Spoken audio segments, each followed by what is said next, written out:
प्राचीन समय की बात है। कैलाश पर्वत पर भगवान शिव समाधि में लीन थे। उस समय संसार में अधर्म बढ़ रहा था, अज्ञान फैल रहा था और देवता भी चिंतित थे। सभी देवता ब्रह्मा जी के पास गए और बोले, हे सृष्टिकर्ता, संसार में फिर से संतुलन लाना आवश्यक है। कोई ऐसा चाहिए जो अंधकार को नष्ट कर सके और ज्ञान का प्रकाश फैला दे। ब्रह्मा जी ने मुस्कुराकर कहा, यह कार्य केवल महादेव कर सकते हैं। ये देवता शिव जी के पास पहुंचे और उनसे विनती की, हे महादेव, संसार को फिर से जागृत करने के लिए कुछ कीजिए। तब शिव जी ने अपनी आंखें खोली। उनमें एक अद्भुत प्रकाश था। वे उठे, मुस्कुराए और बोले, अब समय है तांडव का। इसके बाद कैलाश पर्वत पर शिव जी ने अपना अनंत तांडव आरंभ किया। वह नृत्य जिसमें सृष्टि का रहस्य छिपा था। उनके हर कदम से ध्वनि उत्पन्न हुई। धिनता धिनता हर थाप से ब्रह्मांड में नई लहरें उठीं। जब उनका डमरू बजा तो AUM की ध्वनि गूंजी, जिससे सृष्टि का ज्ञान प्रवाहित हुआ। उनके एक हाथ में डमरू था, जो सृष्टि का प्रतीक था, और दूसरे में अग्नि, जो विनाश का। एक पैर से वे अहंकार को दबा रहे थे और दूसरे से ज्ञान की ज्योति फैला रहे थे। यह नृत्य न केवल कला था, बल्कि जीवन, सृष्टि और संतुलन का संदेश था। देवताओं ने देखा, शिव का हर भाव, हर गति सृष्टि के रहस्य को प्रकट कर रही थी। उस दिन से शिव जी को नटराज अर्थात नृत्य के देवता कहा जाने लगा, क्योंकि उनके नृत्य में सृष्टि का जन्म, पालन और विनाश तीनों समाये हुए थे। उनका यह नटराज रूप हमें सिखाता है, जीवन एक नृत्य है, जहां हर विनाश नई सृष्टि का आरंभ होता है। जब भगवान शिव का तांडव अपने चरम पर पहुंचा, तो पूरा ब्रह्मांड उनके नृत्य की लय में झूम उठा। देवता, गंधर्व, ऋषि सभी विस्मित होकर उस दिव्य दृश्य को निहारने लगे। आकाश में नक्षत्र कांप उठे, समुद्रों की लहरें नृत्य करने लगीं और पवन भी शिव की गति के साथ बहने लगीं। ब्रह्मा जी ने कहा, यह तांडव केवल विनाश नहीं, बल्कि सृष्टि का पुनर्जन्म है। विष्णु भगवान बोले, महादेव का यह नृत्य हमें सिखाता है कि जब संसार दिशा खो देता है, तब संतुलन का मार्ग इसी नृत्य से प्रकट होता है। परंतु उसी समय एक राक्षस अपस्मार, जो अज्ञान और अहंकार का प्रतीक था, शिव के नृत्य में विघ्न डालने आया। वह चिल्लाया, मैं अंधकार हूं, कोई मेरा नाश नहीं कर सकता। शिव मुस्कुराए और तांडव की लय में अपने एक पैर को ऊंचा उठाकर अपस्मार को दबा दिया। वह विनाश नहीं था, बल्कि अहंकार का दमन था। उस क्षण शिव का चेहरा शांत हो गया, आंखें बंद, होठों पर मधुर मुस्कान, और पूरे ब्रह्मांड में शांति छा गई। देवताओं ने झुककर कहा, नमन नटराजाय। उनका यह रूप नटराज कहलाया, जो केवल नर्तक नहीं, बल्कि सृष्टि के महान संचालक हैं। शिव का यह नटराज रूप बाद में दक्षिण भारत के चिदंबरम मंदिर में प्रतिष्ठित हुआ।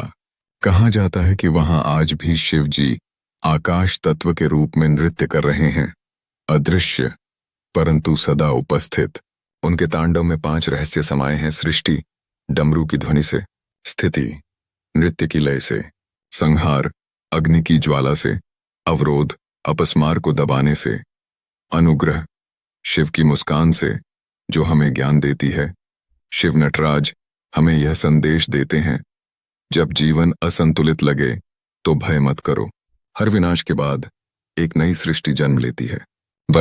कहानी का आगे का भाग, नटराज और ब्रह्मांड की ऊर्जा।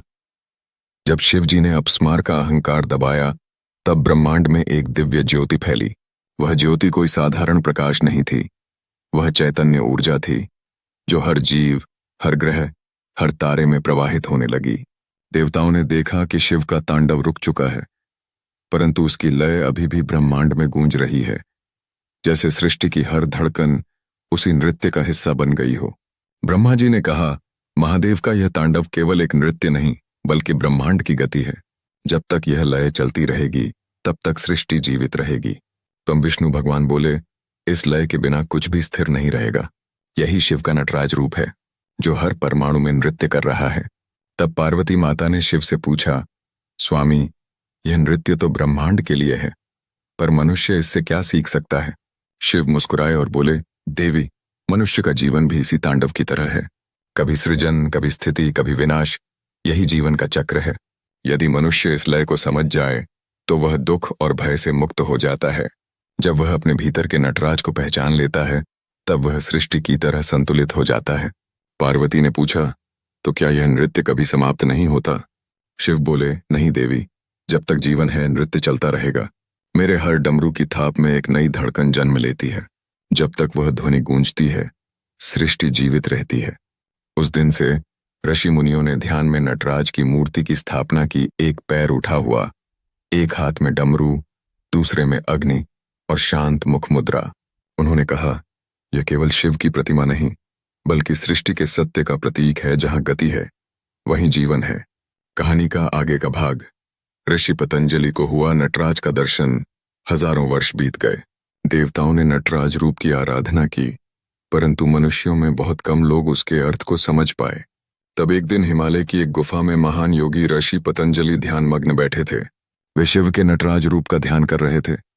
डमरू की ध्वनि, तांडव की लय और उस दिव्य संतुलन का अनुभव पाने के लिए अचानक गुफा में प्रकाश फैल गया। हवा रुक गई, समय थम गया और उस ज्योति से नटराज स्वयं प्रकट हुए। वह दृश्य शब्दों में वर्णन से परे था। शिव ने मुस्कुराकर कहा, ऋषि, तुम मेरे नृत्य के रहस्य को जानना चाहते हो? पतंजलि ने नतमस्तक होकर कहा, प्रभु, मैं समझना चाहता हूं कि यह तांडव केवल नृत्य नहीं, बल्कि ब्रह्मांड की भाषा कैसे है। शिव बोले, जब मैं डमरू बजाता हूं तो उसकी ध्वनि से अक्षर उत्पन्न होते हैं। वही संस्कृत के वर्ण हैं। उनसे ज्ञान, वेद और विज्ञान का जन्म होता है। मेरे हर कदम की थाप से समय की गति चलती है। हर घुमाव से आकाश में ग्रहों की लय बनती है और हर श्वास से जीवन का प्रवाह उत्पन्न होता है। ऋषि पतंजलि ने विस्मय से पूछा, तो क्या यह नृत्य ही विज्ञान का मूल है? शिव ने कहा, हाँ ऋषि, यह तांडव परमाणु से लेकर आकाश तक सब में विद्यमान है। जब कोई मानव अपने भीतर की लय पहचान लेता है तो वह योगी बन जाता है। तुम इस रहस्य को संसार को बताओ, ताकि मनुष्य स्वयं के भीतर छिपे नटराज को पहचान सके।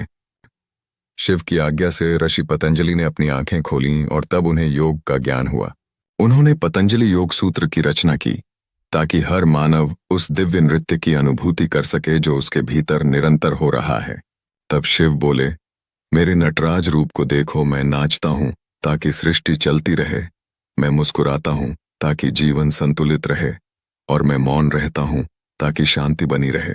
ऋषि ने आंसुओं के साथ कहा, महादेव, अब मैं समझ गया। आपका नृत्य केवल गति नहीं, बल्कि मुक्ति है। उस दिन से नटराज का यह ज्ञान योग कला, संगीत और विज्ञान सब में व्याप्त हो गया। हर सृजन, हर नवाचार, हर सुर, सब उसी तांडव की प्रतिध्वनि है। कहानी का आगे का भाग। मानव में छिपा नटराज। सदियां बीत गईं। ऋषि पतंजलि की शिक्षा संसार में फैल गई। लोग योग, ध्यान और नृत्य के माध्यम से अपने भीतर की लय को पहचानने लगे। लेकिन फिर भी बहुत से लोग जीवन की भागदौड़ में अपने भीतर के नटराज को भूल गए। ऐसे ही समय में दक्षिण भारत के तंजावुर नगर में एक युवा नर्तक था, राजन। वह अद्भुत नाचता था, लेकिन उसके भीतर हमेशा एक खालीपन रहता था। वह अक्सर कहता, मैं नृत्य करता हूं, पर आत्मा नहीं झूमती। आखिर क्या कमी है? एक दिन वह चिदम्बरम मंदिर पहुंचा, जहां कहा जाता था कि स्वयं नटराज नाचते हैं अदृश्य रूप में। वह वहां के विशाल गर्भगृह में पहुंचा। दीपों की झिलमिल रोशनी में उसने शिव की नटराज मूर्ति देखी। एक पैर उठा हुआ, डमरू गूंजता हुआ और मुख पर असीम शांति। राजन ने वहीं खड़े होकर नाचना शुरू किया। शुरुआत में वह केवल अभ्यास कर रहा था, पर धीरे धीरे उसे महसूस हुआ कि उसकी गति किसी और शक्ति से जुड़ रही है। हर थाप के साथ उसके भीतर कुछ टूटने लगा, अहंकार, भय और सीमाएं। फिर उसे लगा जैसे वह नाच नहीं रहा, बल्कि कोई उसके माध्यम से नृत्य कर रहा है। उसके चारों ओर हवा भारी हो गई। मंदिर में घंटियां अपने आप बज उठीं और दीपक की लौ ऊंची हो गई। उसी क्षण उसे शिव नटराज का दर्शन हुआ। शिव बोले, राजन, तुमने समझ लिया, नृत्य केवल शरीर की गति नहीं, आत्मा की अनुभूति है। जब तुम अपने भीतर की लय को ब्रह्मांड की लय से मिला देते हो, तब तुम नर्तक नहीं, स्वयं नटराज बन जाते हो। इन राजन ने आंसुओं से कहा, प्रभु, अब मैं जान गया, नृत्य पूजा है और हर थाप एक प्रार्थना। उस दिन से राजन ने नाचना बंद नहीं किया, पर अब उसका हर नृत्य अर्पण था, प्रदर्शन नहीं। लोग कहते हैं कि जब वह मंच पर नाचता था तो वहां वातावरण बदल जाता, जैसे समय थम जाता और शिव स्वयं उसके भीतर नृत्य कर रहे हों। वह नर्तक शिव का भक्त बन गया। और अपने शिष्यों से कहा, नटराज केवल कैलाश पर नहीं, वह तुम्हारे भीतर भी हैं। जब तुम अपने डर, अहंकार और सीमाओं को नाच के माध्यम से त्याग देते हो, तब तुम उनके तांडव का हिस्सा बन जाते हो। और तभी से चिदंबरम मंदिर में यह कहा जाने लगा, नटराज बाहर नहीं नाचते, वे हर उस दिल में नाचते हैं जो सत्य और आत्मा से जुड़ता है। ले कहानी का अंतिम भाग, नटराज और ब्रह्मांड का अनंत तांडव। समय बीतता गया। राजन की कथा लोक कथाओं में बदल गई, परंतु नटराज का नृत्य समाप्त नहीं हुआ। वह नृत्य अब केवल मंदिरों में नहीं, बल्कि सृष्टि के हर कोने में होने लगा। हर सितारे की चमक में, हर लहर की थिरकन में और हर हृदय की धड़कन में। एक युग बाद हिमालय की गोद में एक युवा वैज्ञानिक आरव अपने प्रयोगशाला में बैठा था। वह ब्रह्मांड की उत्पत्ति का रहस्य समझना चाहता था। परमाणुओं की गति, ग्रहों की कक्षा और ऊर्जा के प्रवाह का अध्ययन कर रहा था। पर जितना वह खोजता, उतना ही रहस्य गहराता जाता।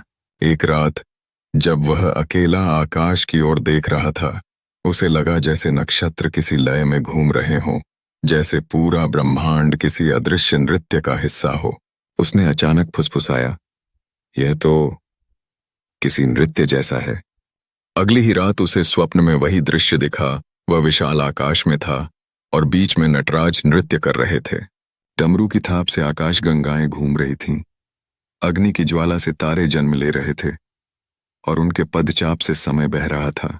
शिव ने मुस्कुराकर कहा, आरव, तुम जिस विज्ञान को खोज रहे हो, वही मेरा तांडव है। हर परमाणु का कंपन, हर ऊर्जा की लहर, सब मेरे नृत्य की प्रतिध्वनि है। मैं नाचता हूं जब सृष्टि जन्म लेती है, मैं नाचता हूं जब वह मिटती है।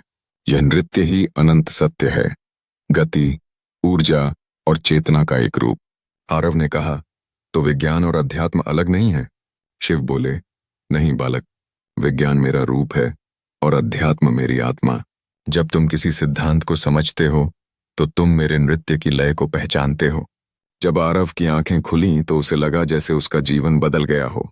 उसने एक नई खोज लिखी, कॉस्मिक डांस ऑफ एनर्जी, जिसमें उसने बताया कि हर कण, हर परमाणु निरंतर गति में है और वह गति नटराज के तांडव की तरह है। दुनिया ने उसकी खोज को क्वांटम डांस कहा, पर आरव जानता था कि यह सब महादेव की कृपा थी, नटराज का तांडव जो सृष्टि की नसों में बह रहा है। समापन संदेश। भगवान शिव का नटराज रूप केवल एक प्रतीक नहीं, वह ब्रह्मांड की धड़कन है। हर जन्म और मृत्यु, हर निर्माण और विनाश, सब उसी तांडव का हिस्सा हैं। हम सब उस नृत्य की लहर में जी रहे हैं।